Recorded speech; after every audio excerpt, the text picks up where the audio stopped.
Madam Speaker, I am sure my esteemed predecessors were aware of this precarious situation, but they, however, fell prey of nasha of claps on the House when they announced their projects.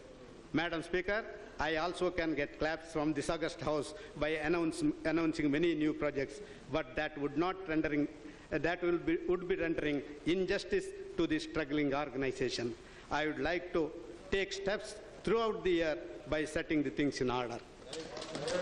This state of affairs of Indian Railways needs immediate course correction. Among the many corrective steps that I have planned out, fare revision was one which was a tough, but it was a necessary decision. Madam Speaker, as they say, yattadagre vishamisha pariname amrutopamam. The medicine appears as bitter in the beginning, but like a nectar at the end. This fare revision will bring Indian Railways an additional revenue of rupees 8,000 crore. However, need more than 9 lakh crores. However, need 9 more crore to complete the Diamond Quadrilateral network and about rupees 60,000 crore for introducing one bullet train alone. But, Madam Speaker, I can depend only on hiking fare and burden the public to mobilize these funds. I want to read it again. Please hear me for a while. If you don't have the patience to hear my budget, what you can do? Madam Speaker, can I depend only on hiking fare and burden the public to mobilize these funds? This is unrealistic. Thus, I need to explore the alternative sources of resource mobilization. The first source is leveraging railway PSU resources. Madam Speaker, railway PSUs have done very well and are financially sound. I propose to bring investable surplus funds of railway PSUs in the infrastructure projects of railways, which can generate attractive returns for PSUs. The second source is private investment in railway infrastructure, domestic as well as foreign. It is domestic as well as foreign direct investment. The growth of railway sector depends heavily on availability of funds for investment in railway infrastructure. Internal revenue resources and government funding are insufficient to meet the requirement. Hence, Ministry of Railways is seeking the cabinet approval to allow FDI in railway sector, except railway operations. Except railway operations. The third source is public-private partnership. There has been a lot of talk about public-private partnership for raising resources.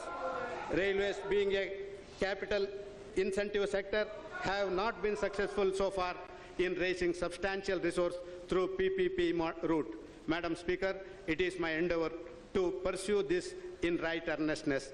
It is our target that bulk of our future projects will be financed through PPP mode, including the high-speed rail, which requires huge investments. Madam Speaker, apart from mobilizing resources, I also need to strategically manage other aspects of railway planning and administration. To meet this end, I propose the following initiatives.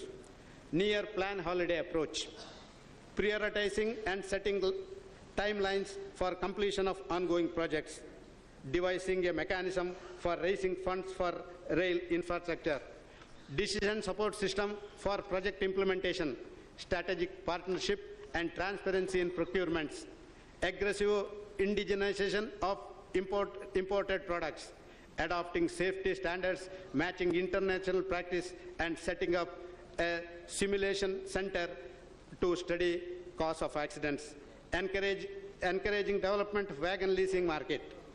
Now, Madam Speaker, let me place before this August House the financial performance of 2013-14.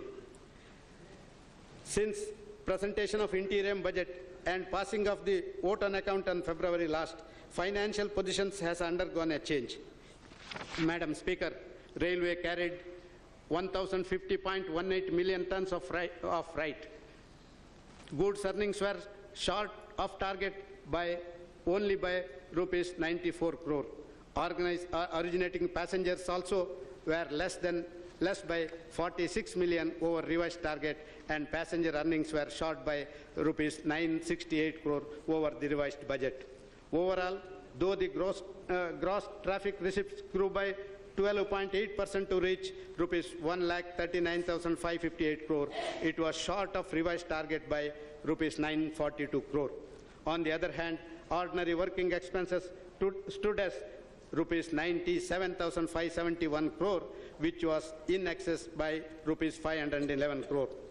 Appropriation to pension fund has to be stepped up to match the actual outgo. As a result, instead of ending the year with a surplus of rupees 7,943 crore, the surplus was actually rupees 3,783 crore. That is a shortfall of rupees 4,160 crore. This is after fulfilling the dividend commitment of rupees 8,010 crore. The internal resource generation for plan in 2013-14 was rupees 11,710 crore, as against revised target of rupees 14,496 crore. This is short by rupees 2,786 crore. In 2013-14, there was a decline in traffic growth as compared to the revised projects. Expenditure, however, shot up and was more than what was estimated. The operating ratio deteriorated by 2.7% over the revised target to touch 93.5% by the end of 2013-14 fiscal. So far, our plan expenditure for 2013-14 is concerned, it fell short of revised target of rupees 59,359 crore, mainly due to non-materialization of PPP targets. Madam Speaker, now I proceed to present before the House the budget estimates for the year 2014-15. Anticipating a healthier growth of economy, I hope to achieve total receipts of rupees 1,64,374 crore, and I would peg total expenditure at 1,49,176 crore.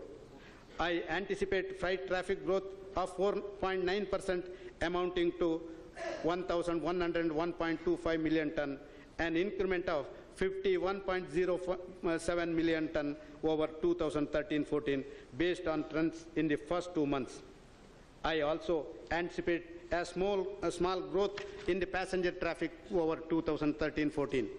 Earnings from freight traffic are estimated at rupees 1,05,770 crore and from passenger traffic rupees 44,645 crore.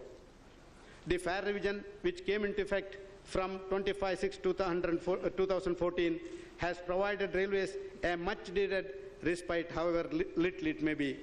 As I have considered the request of the suburban passengers for revision of monthly season tickets, the revenue forgone on this account would be around rupees 610 crore. Here I may point out the periodic revision in passenger fare and freight rates, as approved by this August House, will be linked to revision in fuel prices in order to insulate the railway revenues from fuel cost escalation. Madam Speaker, out of total expenditure, the ordinary working expenses have been proposed at rupees 1,12,649 crore, which is rupees 15,078 crore higher than 2013-14.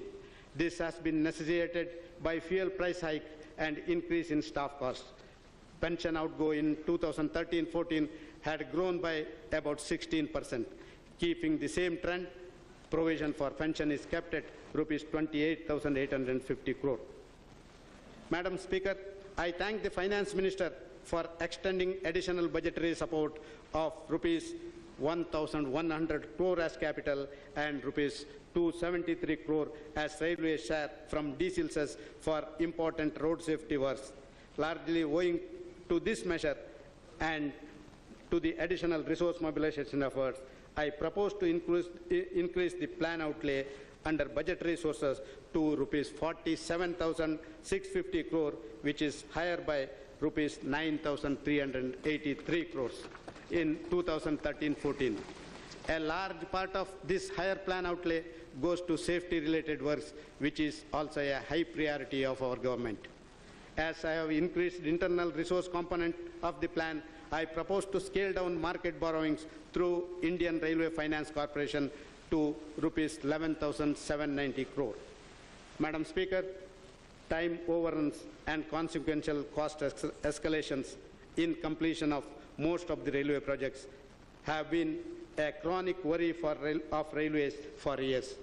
I propose to provide maximum financial outlays to projects targeted for completion in the current year itself, keeping in mind the priorities and safety.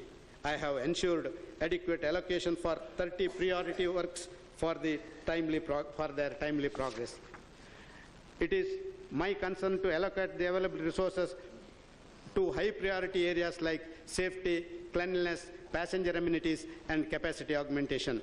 Madam Speaker, let me now spell out details of the focus areas of this budget. I will first touch upon steps proposed for improving passenger amenities. Indian Railways envisage to provide foot overbridges, escalators, and lift at all major stations through PPP route. Indian Railways would make earnest attempt this year to provide sufficient water supply, platform shelters, and toilets at all the railway stations. Passenger services through private entity. Indian Railways propose to extend service of battery-operated cars to facilitate differently abled and senior citizens to reach any platform comfortably at all major stations. We propose to involve individuals, NGOs, trusts, charitable institutions, corporates, etc. to provide passenger amenities. As Indian Railways serve a lot of business travelers who spend substantial time in travel, in order to add best value to their time, I propose to provide workstations in select trains on payment basis. A pilot project will be launched by this year. Online booking facilities of railway retiring room will be extended to all stations during the course of the year. Madam Speaker, extending passenger-friendly services is the motto of Indian Railways. In this direction, I am expanding the scope of online booking.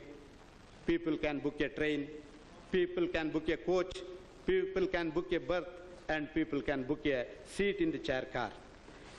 Catering, Madam Speaker, catering on railways has been a major issue of concern for a long. In order to improve the quality and hygiene of on-board catering services and to provide variety, I propose to introduce pre-cooked, ready-to-eat meals of reputed brands in phased manner. Further, I sincerely desire to bring perceptible improvements in the catering services by introducing quality assurance mechanism through third-party audit by NABCB certified agencies. In addition to the third-party audit, a system of collecting feedback through IVRS mechanism